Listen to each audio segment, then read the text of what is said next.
Et regarde bien autour de toi, les gens qui gagnent de l'argent en France, c'est des gens qui trichent. C'est un ami qui m'appelle, qui me dit « Hakim, il y a Quick à vendre, c'est pour toi ».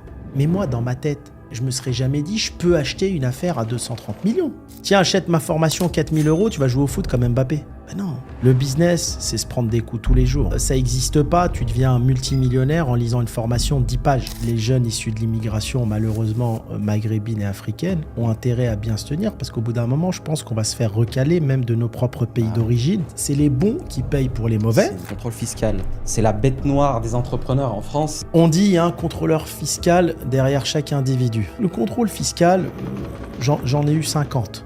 Il y avait des voitures de police qui étaient garées devant mon magasin tous les jours. J'avais 20 ans, je comprenais pas. Il y avait 3 contrôleurs fiscaux à ma table. Des jeunes qui sortaient d'études. Ils savaient pas que j'étais dans les affaires.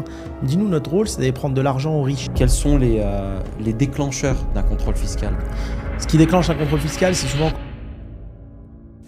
Hello à tous les amis, j'espère que vous allez bien. Bienvenue à nouveau sur la chaîne YouTube, de nouveau avec Hakim. Comment tu vas, Hakim? Salut, ça oui, va? c'est toi, ça va? La forme? Toujours heureux d'être à Marrakech à nouveau. Welcome back. Yes, yes. Alors? On est bien ici. On est bien? Dès qu'on atterrit, le bonheur revient. Ouais. Hein? T'as vu là, en plus, la période, elle est meilleure que la dernière fois. Ouais. Il fait bon. Il fait bon, le matin frais, le soir aussi, non, c'est très bien. Très bien. Je sais pas si t'as remarqué, t'as tous les bons touristes qui sont là aujourd'hui. Oui, bon, t'as une clientèle, on va dire, un peu plus ce qu'on recherche, quoi. C'est plus calme, on reconnaît le Marrakech avec son authenticité. Hein. Les amis, petite info avant de commencer, n'hésitez pas à rejoindre la liste d'attente pour faire partie du club d'investisseurs de Hakim. De nombreux avantages, outre que les investissements y seront révélés à l'ouverture. Des vidéos avec Hakim sur les sujets que vous avez demandé arrivent aussi et n'hésitez pas à nous dire quels invités voulez-vous voir à nos côtés. On les invitera. Bon visionnage à vous. C'est vrai que cet été, il y a eu pas mal de soucis, j'ai vu là dans les infos. Trop de problèmes. Ouais, vraiment. Ouais. Ils ont fait... C'est là que tu réfléchis, tu te dis, mais il est où en fait, le problème, il est dans nos cités, en vrai. Bah oui, le problème, moi j'ai toujours dit, le racisme en France, il s'est nourri de ce qui s'est passé. Et aujourd'hui, je dirais que les jeunes issus de l'immigration, malheureusement maghrébine et africaine, ont intérêt à bien se tenir parce qu'au bout d'un moment, je pense qu'on va se faire recaler même de nos propres pays d'origine. Et comme aujourd'hui, il y a des problèmes à Dubaï, des problèmes en Thaïlande, etc. Mais parce que c'est pas à l'État d'éduquer les gens, c'est à leurs parents. Ouais. Non, moi j'ai été choqué, tu vois. J'ai quitté en partie la France par rapport à déni de faciès, les amalgames, etc. J'arrive ici au Maroc, déni de faciès encore une fois. Je roule en voiture, je me fais arrêter, vraiment, toutes les heures, je me fais arrêter en voiture à Marrakech. Pourquoi? Parce que j'ai la tête d'un éméreux qui a fait des conneries, quoi. Tu vois. C'est pour ça que je t'avais dit la fois dernière dans un podcast, c'est les bons qui payent pour les mauvais, et pas qu'en France. Et tu sais, l'époque de nos parents, il n'y avait pas de racisme comme aujourd'hui. C'est le comportement des enfants de l'immigration qui ont poussé le français lambda à devenir raciste. C'est pour ça que tu ne peux pas en vouloir au français lambda. Il y a un moment, il y a des limites qu'il ne faut pas dépasser. Et c'est ce que je te disais, le laxisme de la justice qui fait ça. Tu vois ? Tu as moins ce problème-là à Dubaï, tu l'as un peu en Thaïlande, parce qu'à Dubaï, ils ont compris qu'il y a certaines personnes avec qui il faut être sévère. Tu vois ? Faut agir différemment, tout simplement. À Dubaï, déjà d'une... tu fais un fuck sur la route à quelqu'un, t'es enregistré ou bien un témoin t'a vu, tu peux aller en prison juste pour un fuck. Donc déjà, tu vois, ils font le filtre direct. bien sûr. Et en plus de ça, je pense toutes les personnes qui vivent en France et qui veulent essayer Dubaï, c'est quand même un pays où il faut être solide, il faut avoir les reins solides. Oui. Donc ils ne durent pas longtemps. Les gens qui ont ce comportement-là, ils ne durent pas longtemps dans ces pays. Ouais, exactement, ils ne durent pas longtemps. Mais aujourd'hui, tu sais, ceux qui ont de plus en plus les reins solides, malheureusement, c'est cette clientèle-là. Franchement, c'est d'ailleurs, ils ont resserré bien les vis. Ouais. Il y a plein de contrôles. Ce matin, alors on parle, mais vraiment ce matin, je passais à côté d'un je sais pas si tu connais le Miami, c'est une genre de chicha. Ouais, je vois où c'est. Plein de militaires, Ouais. et ils ont tout détruit. Là, ils étaient en train de tout détruire. La chicha, etc. Ah ouais, Ouais. c'est dingue. Avec des militaires autour. Mais en fait, les bons, encore une fois, payent pour les mauvais. Tu as des commerçants qui vont payer parce que ces gens-là sont en train de salir l'image des Maghrébins issus des cités, tout simplement. Non, Et- c'est chiant. Et tu vois, aujourd'hui, moi, la plupart des amis que j'ai, tu vois, ils adorent la Thaïlande, mais ils veulent plus y aller parce que on commence à être stigmatisé. Même en Thaïlande, parce qu'il y en a qui viennent avant, qui respectent pas le peuple thaïlandais, qui cassent tout, qui savent pas se comporter. Et c'est le mauvais comportement de ces gens-là qui vont nuire à l'image de qui on est. Et après, ça va être une catastrophe. Ouais, carrément. Ma foi, qu'est-ce que tu veux faire à la jeunesse de respecter, de penser aux autres et de laisser sa place propre partout. C'est important. T'as Hassan II qui disait à l'époque, je vous ai donné mes enfants, ils sont bien éduqués, je m'en inquiète pas. Mais par contre, débrouillez-vous avec leurs enfants. Il avait raison. Il avait raison.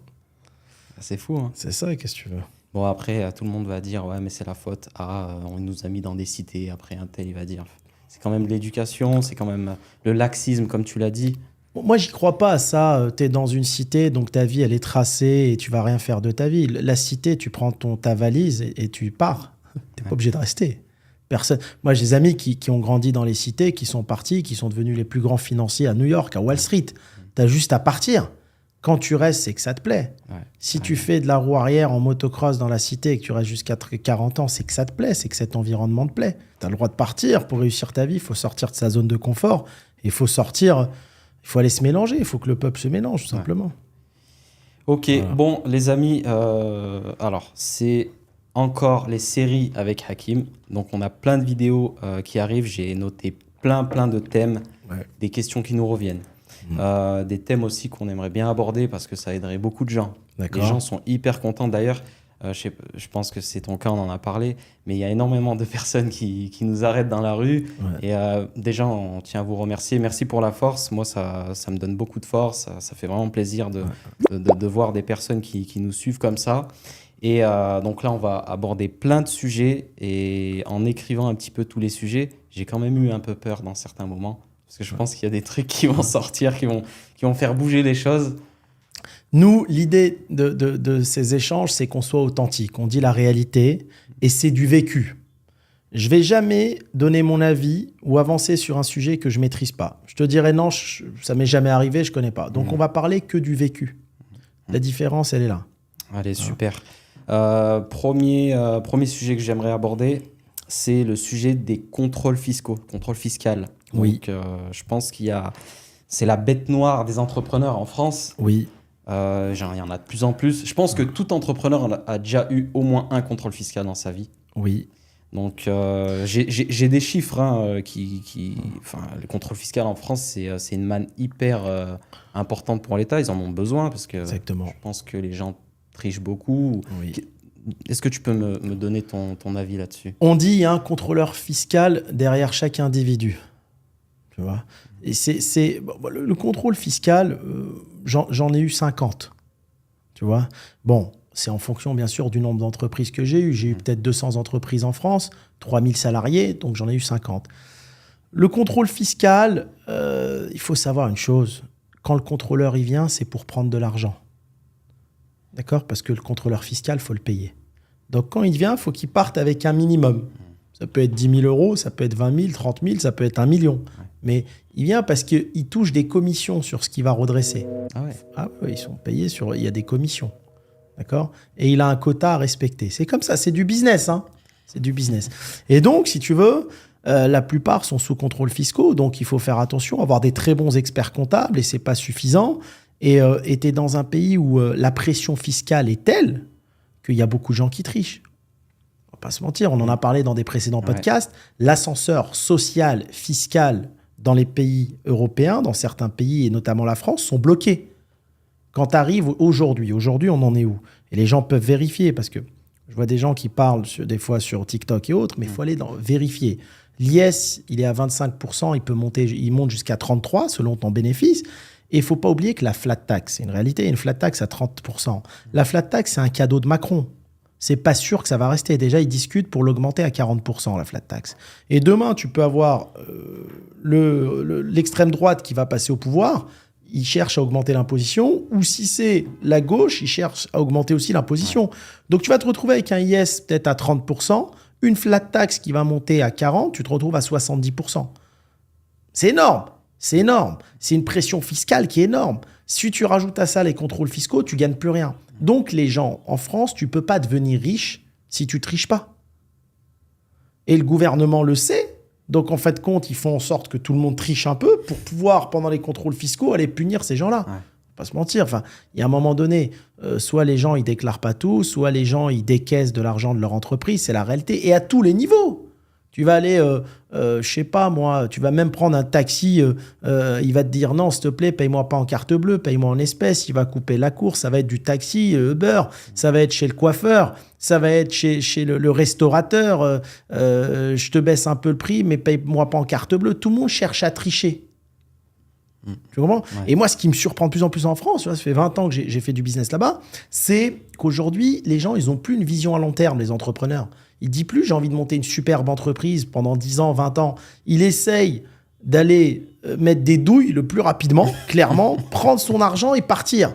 Ouais. Mais c'est bizarre que l'État ne se pose pas de questions parce que je pense qu'ils se disent, c'est tous des tricheurs, on a une grosse pression fiscale, qu'on réduise la pression fiscale ou qu'elle soit plus importante, ils vont quand même tricher les gens. Voilà, je pense qu'ils se disent ça, donc autant aller chercher le maximum. J'ai des chiffres comme quoi, en 2023, la part des contrôles fiscaux qui ont été déclarés est de 53% grâce à l'intelligence artificielle. Donc il y a de plus en plus de contrôles fiscaux qui se déclenchent avec l'IA et les algorithmes. Est-ce que tu pourrais nous dire, j'en ai noté quelques-uns, mais quels sont les déclencheurs d'un contrôle fiscal ? Ce qui déclenche un contrôle fiscal, c'est souvent quand tu ne fais pas tes déclarations en temps et en heure, que ce soit les déclarations des bilans, que ce soit la TVA ou autre. Donc, contrôler en tant qu'entrepreneur ce que font vos experts comptables. Parce que souvent, le problème, il vient des experts comptables, il ne vient pas des entrepreneurs. Toi, à la base, tu n'es pas comptable. Tu as une entreprise, tu envoies les documents au comptable, tu lui fais confiance, et souvent, ils ne font pas tous le boulot correctement. Sauf que qui va être puni, c'est l'entrepreneur. Ce n'est pas l'expert comptable. Lui, ce n'est pas sa responsabilité. Même si tu l'as embauché, tu as une lettre de mission, tu as tout, ce n'est pas sa responsabilité. Donc, c'est toi qui vas être puni au final. Donc, les gens doivent contrôler ce que font leurs avocats et leurs experts comptables.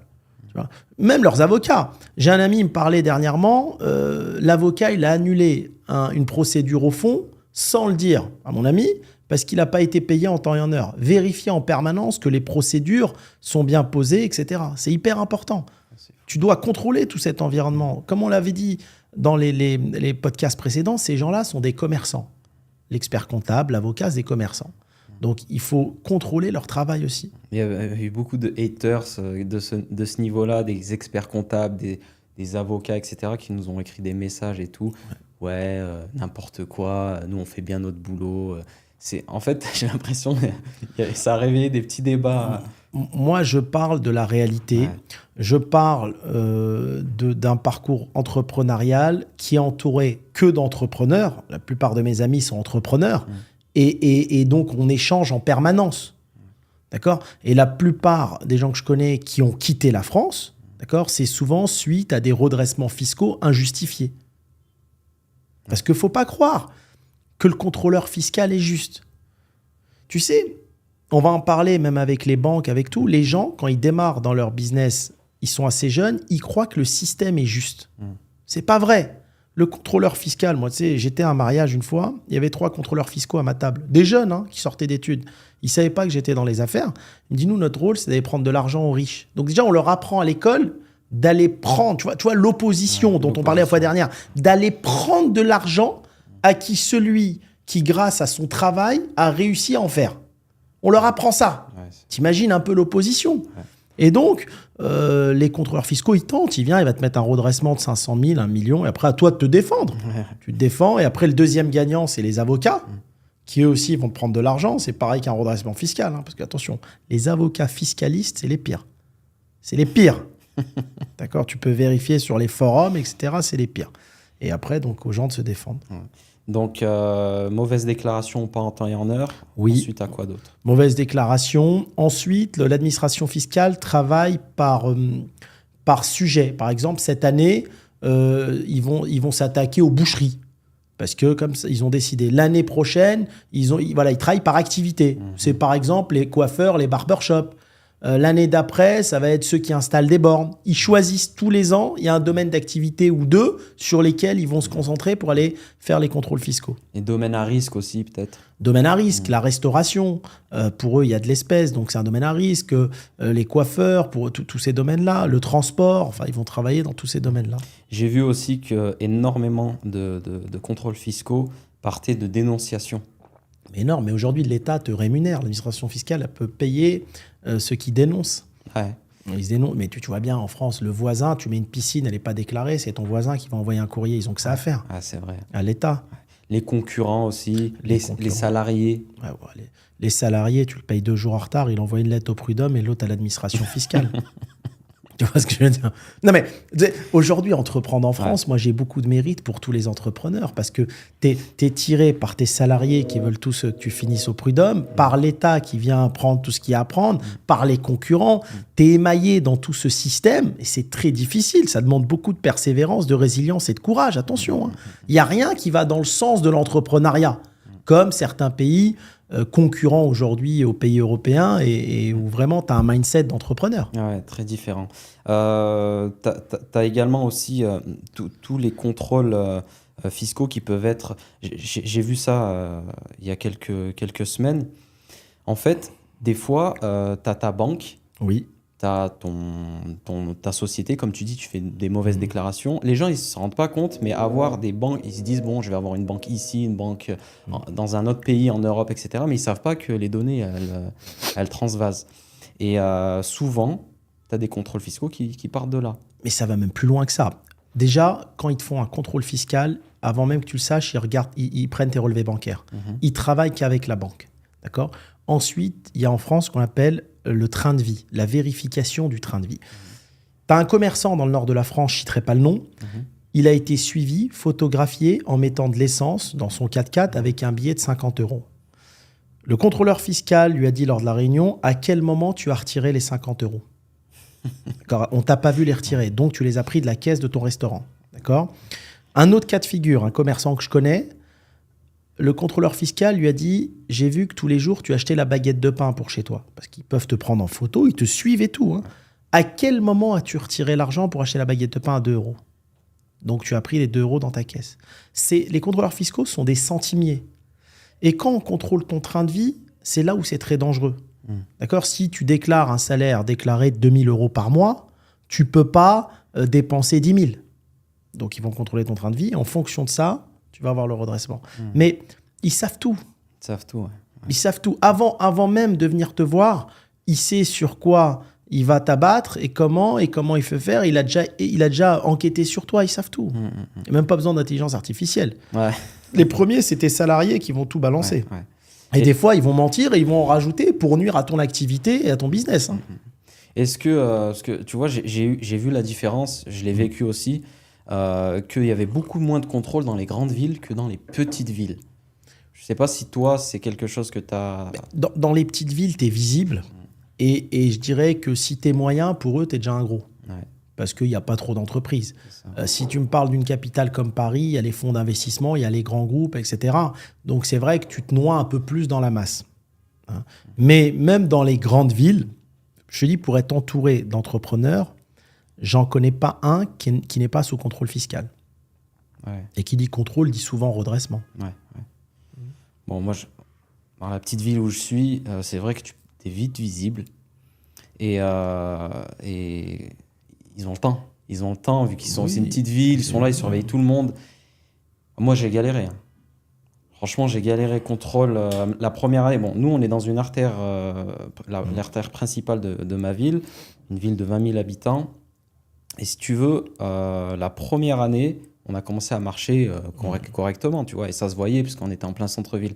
Bah, la première année, je l'avais déjà dit, mais 7 contrôles, mais pas fiscaux, mais 7 contrôles. On a eu l'URSSAF, on les a tous eu. On a eu les gendarmes qui venaient à 18h pendant qu'on commençait nos commandes et ils stoppaient tout le monde. Et sans compter les petits contrôles de la gendarmerie sur nos salariés, les livreurs et tout. Et franchement, une fois, j'ai eu une contrôleuse de l'hygiène. Et c'était la deuxième fois qu'elle venait. Je lui ai dit, mais madame, vous pouvez nous dire pourquoi vous venez 2 fois en l'espace de 2-3 mois? Il y a un problème. Elle dit, bon, je vais vous dire honnêtement, hein, c'est vos voisins qui se plaignent. Oui. Mais tu sais, je le dis pas de façon mauvaise, mais c'est une réflexion, tu sais, de petits gens. Ouais. Moi, je suis comme toi, j'ai grandi à Tours. Il y avait des voitures de police qui étaient garées devant mon magasin tous les jours. Tu vois, j'avais 20 ans, je ne comprenais pas. Les contrôles d'hygiène à répétition, les contrôles fiscaux à répétition. Mais avec le recul aujourd'hui, tu te dis, mais à quoi bon? Mais pourquoi j'ai entrepris dans cette ville? Pourquoi j'ai entrepris dans ce pays? Mais pourquoi on se casse la tête? On peut faire du business dans tellement d'endroits. C'est parce que tu es dans un pays, comme je l'ai dit la fois dernière, en opposition. Toi, tu es quelqu'un qui est plein de volonté, tu as envie de créer de l'emploi, tu as envie de travailler, tu as envie de créer de la richesse. En face, tu as des fonctionnaires qui n'ont jamais entrepris de leur vie, qui n'ont jamais embauché de personne de leur vie, qui n'ont jamais pris le moindre risque, qui vont venir en opposition vis-à-vis de toi. Pourquoi oui, s'il roule avec une belle BMW? Pourquoi pas moi? Mais lui, il se dit pas que lui, il a jamais pris de risque, mais il va venir punir ta vie. Ouais. Il se dit pas que toi, tu as travaillé 16-17 heures par jour. Il regarde pas ça, lui. Il regarde comment il peut te faire fermer ton restaurant. Parce que tu respectes telle ou telle chose. C'est tout. C'est un pays en opposition. Non, mais c'est violent. Et qu'est-ce que tu conseilles justement à toutes ces personnes qui entreprennent dans des petites villes? Parce que je pense qu'il y en a beaucoup. J'ai reçu aussi pas mal de messages qui entreprennent dans ces petites villes et que voilà, ils sont à risque en fait de se faire contrôler, de se faire... que les personnes de leur, enfin, je veux dire les personnes de notre d'une communauté aussi qui peuvent être jaloux, etc., qui peuvent envoyer des lettres, machin, essayer de les faire fermer. Qu'est-ce que tu leur conseilles à ces gens-là? Mais ils vont passer par ces étapes-là, ils n'ont pas le choix. Mais ça, tu sais, ça n'a pas changé en France depuis... Ouais. La génération précédente a vécu ça aussi. Les dénonciations, enfin, je veux dire, ça fait 60 ans, 100 ans que c'est comme ça. Ça ne changera pas. La seule différence qu'il y a aujourd'hui, c'est qu'aujourd'hui, tu as des pays concurrents. Yes. Aujourd'hui, tu sais, il y a 20 ans, il n'y avait pas Dubaï. C'était pas comme aujourd'hui. Aujourd'hui, tu as des pays qui se développent. Le monde est en train d'évoluer. Les gens qui ont le courage de sortir de leur zone de confort, à quoi bon faire face à autant de problèmes? Moi, si je pouvais revenir en arrière, mais j'aurais gagné 20 ans. Alors, ça m'a beaucoup appris, autant de problèmes. Ouais. Mais à quoi bon? Prends ton avion, va au bout du monde et travaille dans un endroit où on te laisse bosser, où on te laisse tranquille, où ton argent, c'est ton argent. On ne va pas t'embêter tous les jours. Tu vois? Et se prémunir d'un contrôle fiscal? Quelques conseils? Faites vos déclarations en temps et en heure. Faites attention à vos marges dans votre secteur d'activité. En fait, l'administration fiscale travaille. Ces gens-là, ils travaillent, ils sont bêtes et disciplinés. Ils vont prendre un domaine d'activité. Là, la marge, c'est 30. Tu vois, ils ont des statistiques. Ouais. Donc, quand ils viennent te voir, il faut que ça soit 30. Tu vois, c'est tout. Il faut regarder les marges de chaque concept et du concept dans lequel tu travailles. Ah ouais. Comme tu l'avais dit aussi la dernière fois, bien regarder... on peut aussi faire ce fameux rescrit fiscal en avance si... Voilà, ça protège ce rescrit fiscal et autres. Mais je vais te dire avec du recul aujourd'hui, quand tu as vu, on a 65 participations à travers le monde. Donc on fait du business à travers le monde. Je vais dire une phrase qui est simple. À quoi bon? Est-ce que tu comprends? Tu vois ce que je veux dire? Compris. À quoi bon? Prends ta valise, va à Dubaï. Tu vois, c'est tout. Non, après, bon, t'en as plein, ils ont cette barrière limitante. Pour eux, Dubaï, c'est juste impossible. Tu sais, hier soir, je parlais avec mon neveu, il a un ami à lui qui est à New York, qui travaille dans un jeune, hein, qui travaille dans une boulangerie, qui a un deuxième taf. Et je lui dis, mais pourquoi tu vas pas à New York? Il a 23 ans. Je lui dis, mais va à New York, tu prends un avion, tu vas chez lui, les 2-3 premiers mois, tu essayes de vivre avec lui. Et il m'a dit, ah non, c'est trop loin, je sais pas parler anglais. Ils veulent pas. Ils veulent pas. Tu sais, aujourd'hui, je pense vraiment que les gens qui entreprennent avec une certaine naïveté à 20 ans en Europe, ils devraient se renseigner, d'accord, sur le fisc, l'imposition, avant même d'entreprendre. Moi, aujourd'hui, je dis aux gens de 20 ans, profitez de la manne émirati avant qu'il soit trop tard. Parce qu'aujourd'hui, s'enrichir à Dubaï, si ton activité marche, bien sûr, mais ça, c'est comme partout. Tous les jours, il y a des gens en Europe qui ont des activités qui coulent. Mais aujourd'hui, si ton activité marche à Dubaï, tu peux faire fortune rapidement parce qu'il n'y a pas d'imposition avant qu'elle arrive. Parce qu'on n'est pas à l'abri dans 5 ans qu'il y ait de l'imposition. Donc, c'est le moment d'en profiter. Une fois, je regardais, il y avait quelqu'un qui avait été interviewé, un juriste français. Et le journaliste lui dit, comment il faut faire pour devenir riche? Il lui dit, il ne faut pas payer d'impôts. Ouais. Je l'ai vu. Tu l'as vu, mais il a tout dit.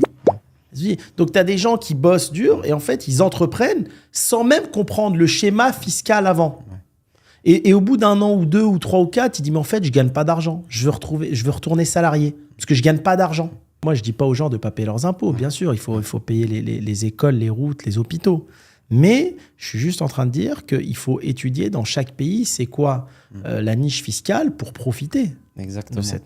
Et comme tu disais juste avant, maintenant, tu as plein de pays concurrents à la France et aux pays européens.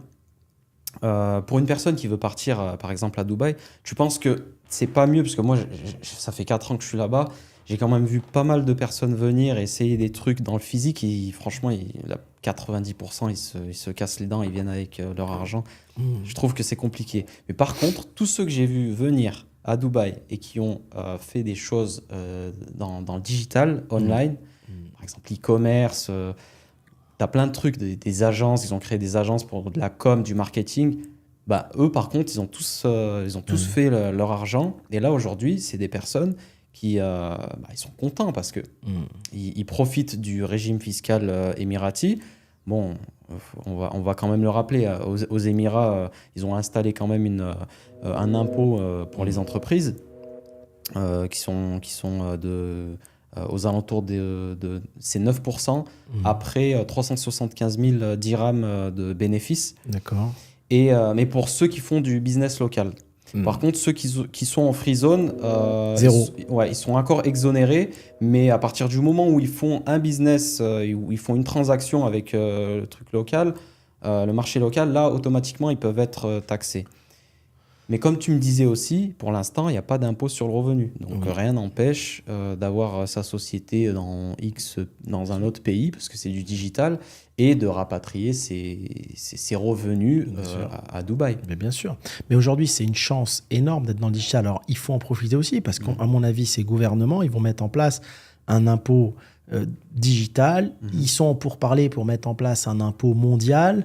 On est à l'abri de rien. Tout va changer. Tu sais, ils s'adaptent. Bah oui. Ils s'adaptent. Aujourd'hui, tu as une certaine partie des entrepreneurs qui a réussi à se faufiler dans cette niche dans le digital. Mais ils vont en rattraper. Obligatoire. Bien sûr. Bon, ils ont déjà un peu commencé, mais c'est un peu tôt parce que chaque pays, par exemple, ils font des organisations comme l'organisation de l'OCDE où ils échangent toutes les informations bancaires de chaque pays et les informations fiscaux. Moi, je pense qu'il y a encore des petits hacks à l'intérieur de ces organisations. Je ne pense pas que tout est dit, tout est envoyé. Je pense que ça dépend entre chaque pays. Tu sais, c'est un peu comme Interpol. Chaque pays a sa propre gouvernance, sa propre police. Et quand ils doivent appliquer les lois et extrader les gens, ils extradent personne, tu vois.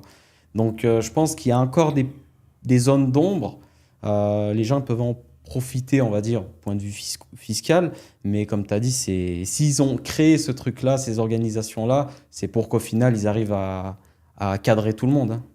Je t'interromps 2 petites secondes. Si toi aussi, tu as l'impression d'apprendre plein de choses à travers nos vidéos, alors j'ai besoin de ton aide. N'hésite pas à nous laisser ton avis sur les commentaires et liker nos vidéos.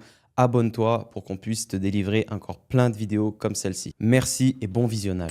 Tu sais, c'est pour cadrer. Aujourd'hui, pour moi, il faut profiter de ce business digital et il faut comprendre avant d'entreprendre dans un pays comment ça se passe la fiscalité. Tu sais, il y a plein de gens qui ne le comprennent pas. D'accord ?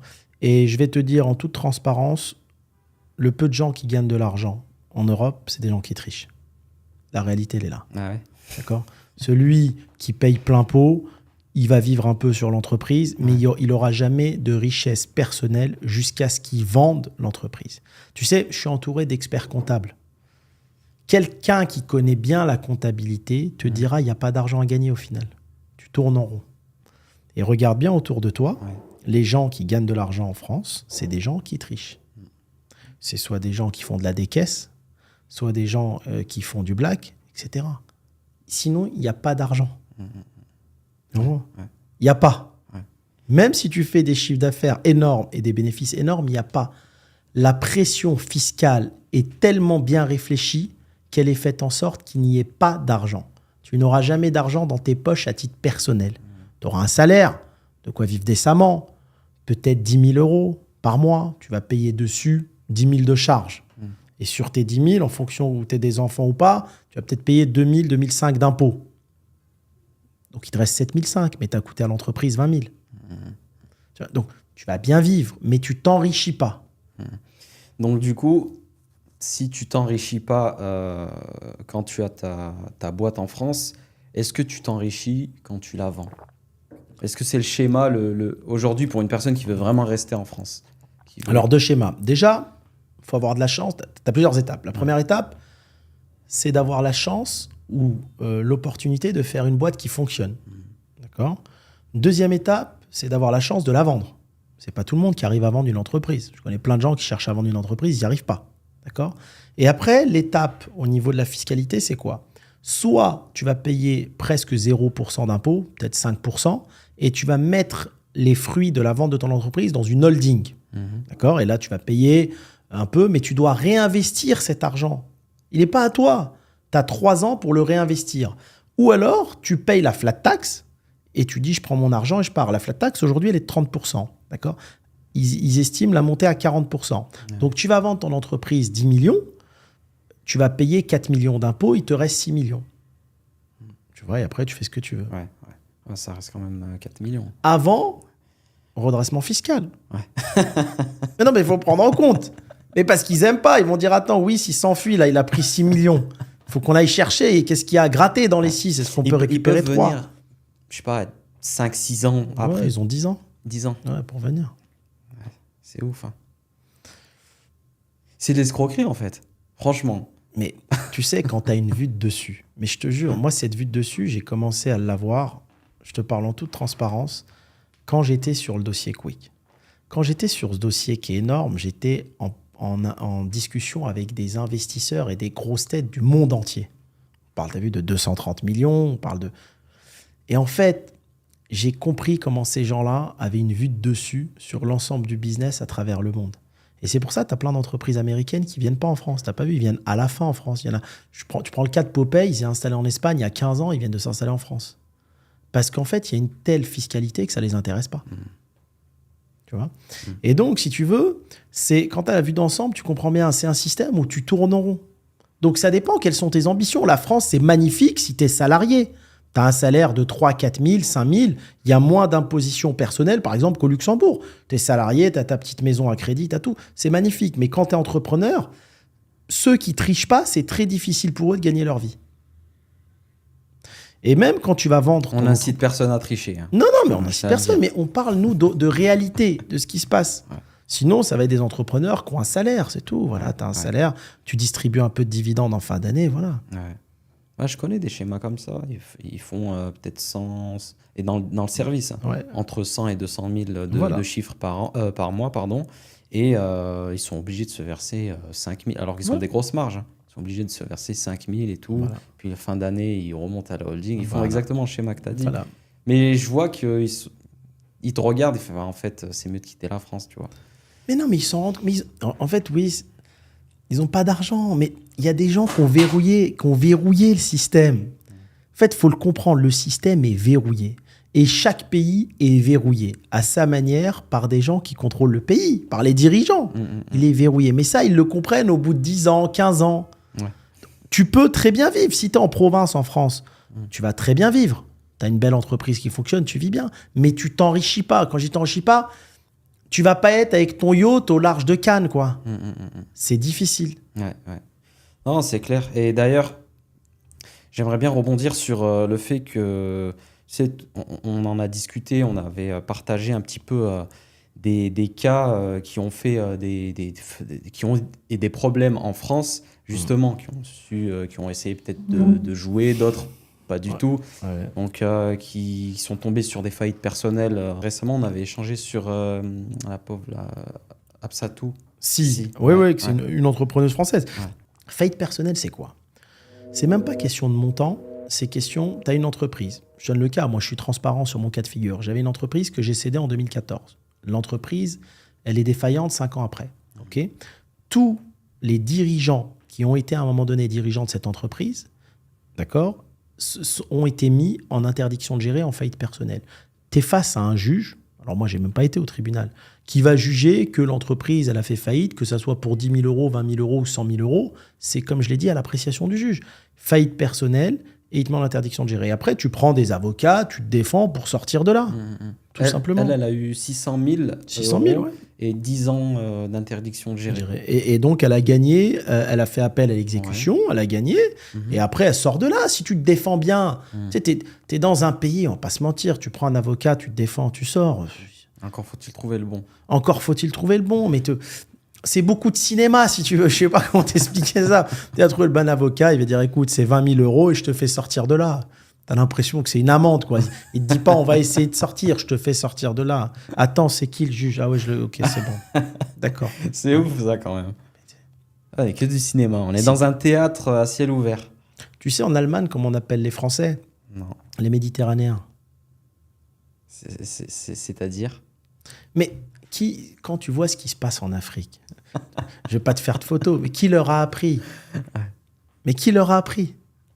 Ah, c'est français. Alors, c'est tout. Système colonial. Mais je vais te dire un truc. C'est le même cinoche partout. C'est ouf. Hein. Mais tu le vois dans les tribunaux de commerce, tu le vois partout. Ouais. Et la justice à deux vitesses, elle est aussi partout. Elle est dans la fiscalité, elle est dans l'administration fiscale et dans tout. Tu vas voir la même erreur, je dirais, entrepreneuriale. Okay. D'accord? 3 personnes différentes, ils n'auront pas tous le même jugement. Et c'est quoi, déni de faciès? C'est quoi? C'est parce que l'autre, il est arabe, l'autre, il est... À l'appréciation du juge. C'est comme un meurtre. Tu vas avoir un meurtre. Tu as 4 personnes. Tu en as un qui va prendre 20 ans. L'autre, il va prendre 8 ans parce qu'il n'était pas bien le jour où il a tué la personne. L'autre, il va prendre 2 ans parce qu'ils vont dire non, il était fou. C'est pas les mêmes peines pour tout le monde. Ça change. Ben là, c'est pareil. Ça me fait penser à un jeune là, qui a percuté en moto une gamine. Ouais, j'ai vu. Et tout le monde est indigné parce qu'il n'est pas en prison, alors qu'il devrait dormir en prison selon eux. Mais ouais, t'en as qui vont dormir en prison pour rien. Voilà. Et d'autres pour des faits quand même, de graves accidents causés. C'est ta chance de vie. Ouais. C'est-à-dire que moi, avec mon collaborateur qui est spécialiste, on étudie, tu vois, les sociétés à la barre du tribunal qui ont fait faillite. Mais tu as des entrepreneurs qui plantent des sociétés avec 300-400 millions. On leur fait rien. Ah ouais, carrément. Ouais. Et qui reprennent leur société à la barre du tribunal pour 1 euro. D'ailleurs, comme le cas Orchestra, on en avait parlé. Orchestra, par exemple, oui, si on va en parler, c'est ce cas-là. 600 millions de dettes, il reprend à la barre du tribunal, moins cher que des propositions qu'il y a eu des concurrents, et des concurrents qui ont proposé 100 millions. Il revient, il propose 3-4 millions, il reprend. Et il y a même une loi qui a été faite pendant le Covid, et ça a été fait, et d'ailleurs, ils en ont profité, le groupe Meliez, Kaochan, où les sociétés qui déposaient le bilan pendant le Covid, certaines, alors bien sûr, il faut s'adapter, ils les reprennent à la barre du tribunal pour l'euro symbolique et tu plantes ta dette. C'est du cinoche, il faut bien le comprendre. Ouais. C'est pour ça que moi, j'ai une citation que j'aime beaucoup. La vie est une blague à laquelle il faut savoir sourire. Il ne faut pas trop prendre le truc au sérieux parce que c'est du cinéma. Ouais. Si tu prends le truc trop au sérieux, franchement, tu fais une dépression, tu t'en sors plus. Parce que tu vois tellement d'injustices. Tu sais... Il ne faut pas croire que les pays démocratiques sont plus justes. Il y a tellement d'injustices, c'est affolant. Et les gens qui entreprennent, ils le voient tous les jours. C'est affolant. D'ailleurs, c'est quoi pour toi la pire injustice que tu as vécue durant ta vie Mais moi, j'en ai vécu plein parce qu'aujourd'hui, si j'arrive à parler avec autant d'authenticité, c'est que toute ma vie, elle a été faite d'injustice. Et moi, je regarde, tu vois, on regarde. Tu sais, quand tu te fais expulser d'un magasin à 20 ans, parce que dans le bail, il y a marqué sandwicherie et qu'on te dit le kebab, c'est un restaurant. Et que tu rouvres un autre kebab à côté et que là, tu te fais expulser parce qu'on te dit non, le kebab, c'est un resto et dans le bail, il y a marqué sandwicherie. Là, tu vois bien que les juges, ils se foutent de ta gueule, en fait. Tu vois, t'es la balle de ping-pong des notables de ta ville. Et toi aussi, t'as fait du business dans une petite ville. Une petite ville, c'est comme ça. En fait, il faut le comprendre. Ces gens-là, tous les midis, ils mangent ensemble. Il faut bien le comprendre. C'est pareil qu'en Afrique. C'est la même chose. Donc, c'est des réseaux, en fait. C'est des réseaux qui sont... C'est fait que de réseaux. Ouais. C'est fait que de réseaux. Et donc, ça, après, la fiscalité, quand une contrôleuse fiscale, elle vient te voir, tu dis, écoutez, moi, je fais 1 million de chiffre d'affaires sur un site. ceux qui font du black, c'est ceux qui font 100 000, madame. Et que cette dame a dit, écoutez, nous, on vient voir là où il y a le plus de chiffre d'affaires. Vous aviez qu'à tricher. Si vous faisiez 100 000, j'aurais pu vous redresser que de 100 000. Mais comme vous faites 1 million, je vais vous redresser d'1 million. Tu vois bien que ces gens-là, c'est ce que je dis, sont bêtes et disciplinés. Ils n'ont pas de logique. Il n'y a aucune logique. Tu comprends ? Il n'y a aucune logique. Tu achètes un appartement, tu le loues, le locataire, il ne te paye pas, il reste 5 ans dans l'appartement. Elle est où la logique ? Est-ce que c'est logique selon toi ? Non, c'est pas logique. Ouais, c'est des injustices que, franchement...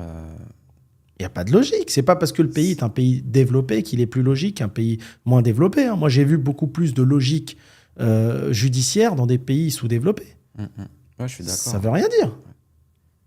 À Dubaï, tu vois, c'est égal. Comment on dit quand on dit c'est fair, it's fair en anglais.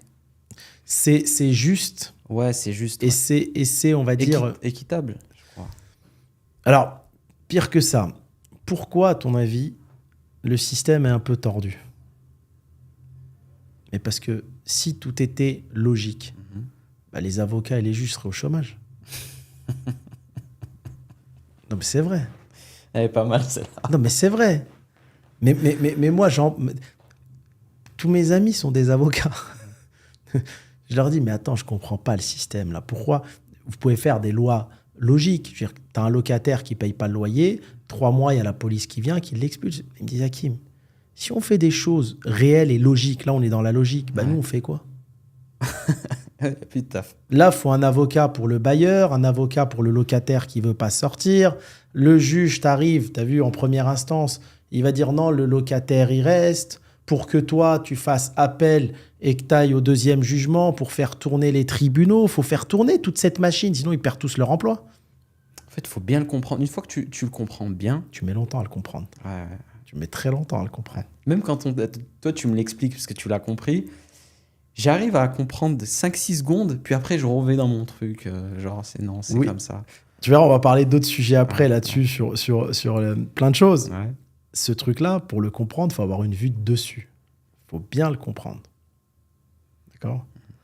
Et en fin de compte, je suis sûr qu'à Dubaï, comme les lois sont très carrées, il y a très peu de juges. Ils n'ont pas besoin de juges. Non. Voilà. Il y en a très peu, hein. C'est vrai, t'as complètement raison. Il y a très peu de juges, parce qu'en fait, c'est carré. Si je te dis dès le départ, écoute, si tu fais ça, c'est 20 ans de prison. Donc, tu vas pas le faire. Ben, c'est bon, c'est fini. Là, tu vois, en France, je sais pas, tu vas tuer quelqu'un, il va dire oui, mais attends, ce jour-là, il n'était pas de mauvaise humeur, il n'était pas de bonne humeur, tu as 40 psychologues qui viennent, on commence, tu vois, les journalistes sont là, ça fait tourner le système, ça fait tourner les journalistes, la télévision, on va travailler sur ton procès, il y a plein de juges, les avocats qui se défendent. T'es parti pour 20 ans et t'es pas sûr de gagner. Ah, c'est toi et ta chance, en vrai. T'as des petits... Parce que, bon, comme je le comprends bien, c'est quand même un monde de réseau. Il faut le comprendre bien comme il faut. Et comme tu dis, avoir une vue d'ensemble. Est-ce que t'as des choses à partager qui peuvent aider les personnes qui sont dedans ? J'étais au discours de Xavier Niel, là, il y a 2-3 jours. Oui. Et ça m'a fait rire parce que il disait, les gens pensent que je suis un sataniste, les gens pensent que je bois le sang des enfants. J'ai vu ta photo sur Insta. Ouais. J'irai pas jusqu'à là. Il n'y a pas ça. Mais comme dans tous les pays du monde, la France est un pays de réseau. Alors, nous qui sommes des gens justes, on ne supporte pas parce qu'on veut que les mêmes lois soient faites pour tout le monde. Si toi, demain, tu as un enfant, tu veux qu'il démarre au même point de départ que tout le monde. Tu vois ? Mais si tu veux, c'est pas ça. Ces gens de réseau, c'est les enfants de telle et telle personne qui font HEC. C'est ces mêmes gens-là qui ont leurs potes qui sont à la tête des fonds d'investissement et qui vont te lever des millions pour ta start-up à la con parce que ta start-up, elle est bidon et que le mec qui n'a pas de réseau, il a une idée en or, mais personne n'ira lui donner sa chance. C'est du réseau. Mais j'ai envie de te dire, c'est dans tous les pays du monde. Et après, même dans les villes, t'as des notables entre eux dans les villes. Ouais. Donc, c'est des réseaux dans chaque ville qui sont ancrés depuis des années et des années. Ça ne changera jamais. Tu sais, on dit souvent, il y a l'avocat qui connaît la loi et celui qui connaît le juge. C'est partout pareil, dans le monde entier. Tu viens dans n'importe quel pays d'Afrique, essaye de devenir milliardaire dans un pays d'Afrique. pas se mentir. Ouais, jamais. Mais tu feras rien. Je sais même pas s'ils vont te laisser devenir millionnaire. C'est entre eux aussi, c'est pareil, c'est le même système partout. Il y a celui qui dirige, il y a les amis, et quand tu regardes, dans chaque pays, je pense que la moitié des richesses du pays sont tenues par une poignée d'hommes. Ouais. Et c'est partout pareil. En France, 47% des... ça, c'était quoi la stat? 47% de l'IMO a été détenu par, par une infime partie de la population française. 47%. Tu sais, t'as vu, je t'ai envoyé une vidéo de... Alors, comment il s'appelle de Jean d'Ormesson. Oui. Quand il disait, en fait, les milliardaires, ils ne sont pas forcément plus intelligents. Je ne pense pas qu'ils sont plus intelligents qu'un éboueur. Tu vois, je l'avais vu après, et je te l'avais dit, je te l'avais dit un moment dans un podcast. Oui. Parce que j'ai rencontré ces gens-là, j'en ai rencontré plein, j'ai eu la chance d'en rencontrer plein. C'est beaucoup le réseau. Il y a un moment, oui, si toi, tu es dans une ville et tes meilleurs amis avec qui tu as étudié, c'est des décideurs de banque. Ouais. Dans l'époque précédente, parce qu'aujourd'hui, c'est en train de se resserrer. C'est pour ça que les gens travaillent avec les fonds. Mais tu n'as pas besoin d'être très intelligent pour devenir riche. Ton ami banquier va te financer tous les immeubles que tu veux. Ensuite, l'immobilier a augmenté. Il a fait en 30 ans x 10. C'est tout. Ce que tu as acheté à crédit pour 10 millions, 30 ans après, ça vaut 100 millions. Tu as démarré à 25 ans, 50-50, tu as une fortune de 100 millions. Elle est où ton intelligence là-dedans? Tu as juste eu l'intelligence d'avoir des bons amis banquiers. Mais quelqu'un de riche, il va jamais avouer la vérité. Lui, dans sa tête, il va dire non, je suis milliardaire parce que je suis plus intelligent que tout le monde. Parce qu'il ne croit pas au mektoub, il ne croit pas au destin, il ne croit pas aux opportunités de la vie. D'accord? Il ne croit pas à tout ça. Qui t'envoie les opportunités? Ouais. Qui fait que tu vas rencontrer telle ou telle personne dans ta vie? Ça fait partie, nous qui sommes croyants, de ton tracé de vie. Moi, je vais te donner un cas de figure, et ça me concerne personnellement. Et on reparle encore du cas Quick. C'est un ami qui m'appelle, qui me dit « Hakim, il y a Quick à vendre, c'est pour toi. » Mais moi, dans ma tête, je me serais jamais dit « Je peux acheter une affaire à 230 millions. » Ça m'a même pas traversé l'esprit. Ouais. J'étais même pas en train de chercher cette affaire, en train de dire « Tiens, je vais l'acheter. » Non. « Allô, Hakim, ouais, cette affaire, c'est pour toi. » Une autre personne qui vient de parler sur LinkedIn, où je suis financier, il faut qu'on se voit, on prend un café. J'ai entendu dire par telle personne que tu étais sur le dossier. Tu as besoin de temps, je peux t'avoir l'argent. Ces gens-là, ils sont venus d'où? Tu vois ce que je veux dire? C'est de l'opportunité. Quelqu'un qui achète une immense boîte qui le rend milliardaire, cette boîte, c'est quelqu'un qui lui en a parlé. D'accord? Et ensuite, il a eu la chance et l'opportunité d'avoir un financier qui est arrivé au même moment. Et boum, voilà, je suis milliardaire. Mais une fois qu'il est milliardaire, il va dire non, je suis le meilleur au monde. Je suis le meilleur au monde. Non, je pèse 10 milliards parce que je suis là-haut, personne ne peut me rejoindre. Tu vois? Mais non, mais il faut garder une certaine humilité et savoir que ces opportunités sont envoyées par quelqu'un. Complètement. C'est comme les rencontres de ta vie, c'est pareil. Complètement. Après, il faut aussi, au moment où tu as ces opportunités-là, les saisir. Bien sûr. Parce que tu en as plein, ils sont... Franchement, j'en connais plein. Ils ont des opportunités, même, je te parle clairement, dans ma famille, ils ont des opportunités, vraiment, je les regarde, je dis, moi, à ton âge, j'aimerais trop les avoir, ces opportunités-là. Et tu les saisis pas? Le destin, faut le déclencher. Ouais. Moi, je pars du principe où le Tout-Puissant amène des opportunités à tout le monde. Ouais. Parce qu'il est juste et égal. Après, tu as des gens qui dorment, tu as des pessimistes qui vont jamais saisir l'opportunité. Mais ça, tu sais, on peut pas leur en vouloir, Wissem, parce que dès leur jeune âge, il y a des gens, ils sont mis dans des cases. Dans des cases où ça sera des salariés toute leur vie. Tu sais, la théorie de Peter, elle est importante à prendre en compte. Moi, j'ai essayé tout au long de mon parcours à transformer des salariés en entrepreneurs. Il y en a peut-être 1% qui réussissent. Ils ont un mindset de salariés. Ils ont besoin d'un cadre. La plupart des gens, c'est comme ça. Ils ont besoin d'un cadre. Tu ne pourras pas les changer. Ils préfèrent 2 000 € par mois à vie que prendre un risque, même si c'est pour gagner 1 million d'euros par mois. Ils ne veulent pas. Ils ont besoin d'un cadre. Et ils sont heureux dans leur cadre. Ils se lèvent le matin, il est 6 heures, ils prennent le café avec les enfants, chacun va à son boulot, et ça va. Tu sais, à un moment, en fait, moi, je passe mon temps à regarder le comportement des humains. Tu vois, je prends du recul et je regarde et j'observe. Et je regarde. Et en fait, tu apprends beaucoup de choses. Et j'en suis arrivé à un point où je me suis dit, plein de gens rêvent de devenir riches, mais très peu le veulent vraiment. Je donne un exemple. À un moment donné, j'avais acheté un yacht, mon premier bateau. Et en fait, tu vois, il y avait des amis, donc j'aurais fait monter. Ils m'ont dit, mais non, c'est trop gros là-dedans, on ne monte pas. C'est bizarre, pourquoi il y a ce bateau? Viens, on va faire du jet ski. Alors que quand ils passent devant les bateaux au port de Saint-Trope, ils rêvent d'en avoir un. Mais au fond d'eux, ils ne veulent pas vraiment de cette vie-là du milliardaire.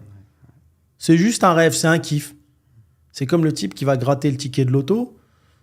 Tu ne sais même pas s'il assumera, s'il va gagner. Juste, bon, aujourd'hui, j'ai bu mon café, j'ai gratté un ticket à 10 €. C'est comme le type qui est marié, qui ne trompera jamais sa femme, mais son rêve, c'est de coucher avec... C'est pareil. Tu vois, et ça, tu le comprends, pareil encore, avec le temps, en fait. Tu comprends, t'as eu plein de potes autour de toi qui te disent, oui, je veux devenir riche, je galère, j'en ai marre de mon taf et tout ça, ça me prend la tête, mais qui font rien. Le lendemain, ils retournent au taf, pareil. Tu vois, et dès que tu vas venir à ces potes-là, ces mêmes potes-là qui sont des rêveurs, tu vas leur dire, allez, venez, on va dans un garage à la Facebook, on va bosser, il faut sacrifier 1 an. Mais au bout de 4 jours, on va dire, non, mais je retourne au taf, attends, je vais pas avoir là mon salaire à la fin du mois, c'est trop compliqué, tu vois. Il n'y a plus personne après. Il n'y a plus personne. Donc, c'est un rêve, c'est une idéologie. Et c'est d'ailleurs ces gens-là, comme on en parlait, qui se font avoir à acheter des formations. C'est ces gens-là qui achètent des formations à la con. Non, je suis d'accord avec toi. Une formation. La boucle est bouclée. La boucle est bouclée. Et je ne sais même pas s'ils les ouvrent, les formations. Est-ce qu'ils les ouvrent? Non, 80%, ils vont même pas jusqu'au bout du premier module. Quand vous achetez une formation, achetez des formations à des gens experts dans un métier pour aller quand même au bout du projet. Mais parce que c'est des rêveurs d'entrepreneurs. Ce n'est pas des entrepreneurs. C'est des rêveurs d'entrepreneurs. On n'est pas formé à devenir millionnaire ou milliardaire. C'est comme si je te disais, tiens, achète ma formation 4 000 €, tu vas jouer au foot comme Mbappé. Ben non. C'est un mode de vie pour être comme Mbappé. Et depuis le jeune âge. Et en fait, il faut acheter des formations qui vous sont vraiment utiles en réalité. C'est juste des gens qui se disent, en fait, tiens, j'ai acheté une formation aujourd'hui, dropshipping, pour avoir mon site en ligne. Donc, le soir, la femme ou le mari, il en parle avec son conjoint. T'as vu? Bah, c'est bien. Vas-y, mets tes PMP, on regarde la télé. Le lendemain, ils retournent chacun au taf. Non, mais c'est vrai ou pas? C'est clair. Mais juste, et après, ils en parlent avec leurs amis quand ils se boivent un verre au café et tout. T'as vu, j'ai acheté une formation, moi, je me lance dans le business. Là. Alors qu'ils se lancent nulle part. Ils n'ont même pas fait le premier pas. Le business, c'est se prendre des coups tous les jours. Y a pas, ça n'existe pas, tu deviens un multimillionnaire en lisant une formation de 10 pages. Ça n'existe pas.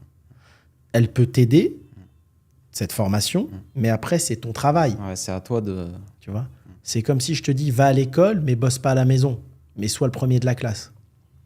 C'est ça, c'est une formation, en fait, on te donne les clés. Les clés pour ouvrir des portes, mais si tu vas pas les ouvrir, elles s'ouvrent pas. Hein. Un entrepreneur, il peut te partager via des formations son expérience, son expertise, son savoir-faire. Tu vas gagner du temps et beaucoup d'argent. Mais après, il faut de la motivation et de la volonté. Il faut avoir envie. Tu sais, moi, j'investis dans des entreprises à travers le monde. Le plus dur, c'est pas trouver les entreprises autres, c'est trouver des gens que tu vas faire sortir du salariat et que tu vas leur dire, là, on va se défoncer ensemble, mais dans 3-4 ans, tu vas toucher X millions si ça marche. Donc, il y a un risque, mais il veut pas le prendre. Par contre, si ça marche pas, tu auras une vie de galère et tu gagneras moins que quand tu es salarié. En fait, faut bien comprendre. C'est un risque que tu prends sans connaître l'issue. Ça se trouve, ça va échouer. Personne connaît l'issue. Un entrepreneur, il doit se dire quoi? Et il l'a dit, Xavier Niel, j'ai beaucoup aimé, il a dit comment Free s'est fait. Bon, après, il n'a pas dit comment il a réussi à faire Free et que l'État lui donne le droit d'abonner les gens. C'est un autre sujet. Mais par contre, il dit, avec un groupe de potes, on faisait que tenter des business. Ça marchait pas. On coulait. Chaque business coulait jusqu'au jour où il y a eu Free. C'est ça un entrepreneur. Un entrepreneur, c'est il tente plein de choses jusqu'au jour où l'étincelle elle prend et là, il se dit, ah, j'ai l'idée du siècle. Tu vois, Simon Sinek a fait Mythique, pareil. Il a créé plein de boîtes. Ça coule. Ah, Mythique. Et là, ça prend. C'est comme ça, en fin de compte. C'est comme, je sais pas, tu fais des tirs au but, dans un match de foot, tu tentes jusqu'au moment où tu marques. C'est pareil. C'est de la persévérance, au final. Persévérance, résilience, mode de vie. Mode de vie. Tu as 2 types d'entrepreneurs ou de personnes. Tu as le type, il est salarié, il va tenter un business, ça marche pas, il revient salarié. T'as l'autre, il va se dire le salariat, c'est pas pour moi. Si ça marche pas, je retente, même si je dors dehors. Niel, il disait un truc intéressant hier. Il disait de toute façon, j'avais pas le choix. C'était soit j'étais au RSA, soit je crée ma boîte. Parce qu'il était hors de question d'être salarié. C'est un mindset. T'as vu, moi, j'ai presque jamais été salarié de ma vie. Mais demain, mon profil, en tout cas moi, je préfère dormir dehors, tu vois, et tenter un truc entrepreneurial, limite à vendre des bonbons dans la rue, qu'être salarié chez quelqu'un. Parce que c'est pas... Ce cadre-là m'intéresse pas. Ça fait pas partie de ma personnalité. Attendre le vendredi soir pour aller en week-end, c'est pas moi. Tu vois, je préfère vendre des beignets au bord de la plage. Ouais, c'est ta personnalité. Elle tu vois ça, puis... Donc, il faut t'entourer de gens qui ont cette personnalité.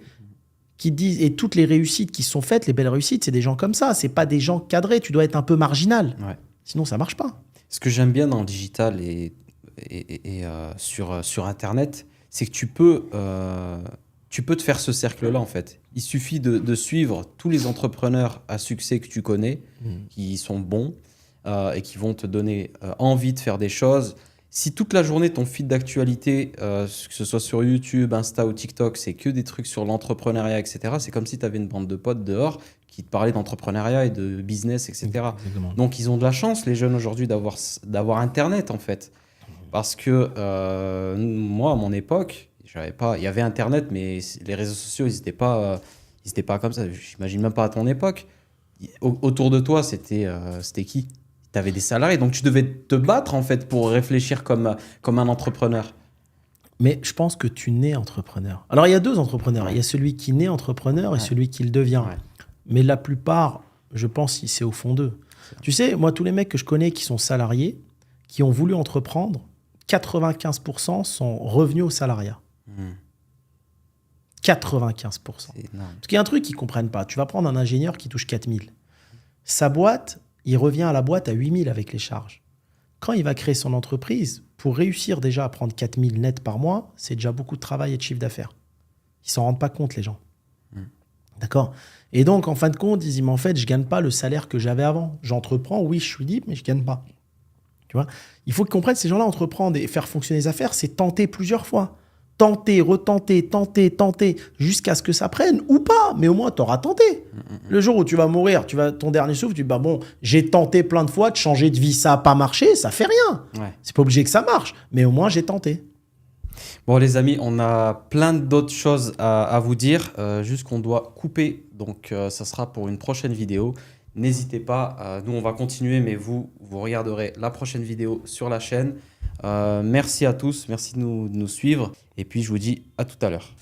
Inédit, là, ce qui se passe. Tu vas halluciner. Mais non, mais parce qu'on avait parlé de ça une fois dans un podcast. Les gens disent non, c'est pas possible. Je vais tout expliquer. Bonjour, madame. Dites-moi, j'ai un problème avec ma SCI. J'ai eu une alerte. On m'a usurpé mes parts sociales. On m'a pris mes parts sociales. Et ils ont fait une AG, ils ont repris la présidence. Et ma SCI, elle détient un immeuble qui vaut 10 millions d'euros. Que dois-je faire ? Il faut aller voir un avocat qui... D'accord. Mais comment ça se fait que c'est aussi facile pour me prendre mes parts sociales et ma présidence ? En fait, ce qu'on ne comprend pas, c'est que dans les autres pays d'Europe, une cession part sociale doit se faire devant un notaire. Comment ça se fait que chez vous, tout le monde peut imiter nos signatures et faire ? Mais ça veut dire que je peux récupérer toute la place Bellecour et rue de la République à Lyon, alors ? Je suis choqué. Donc là, tu m'expliques qu'en une semaine, je peux devenir milliardaire. Allô ? Bonjour, maître.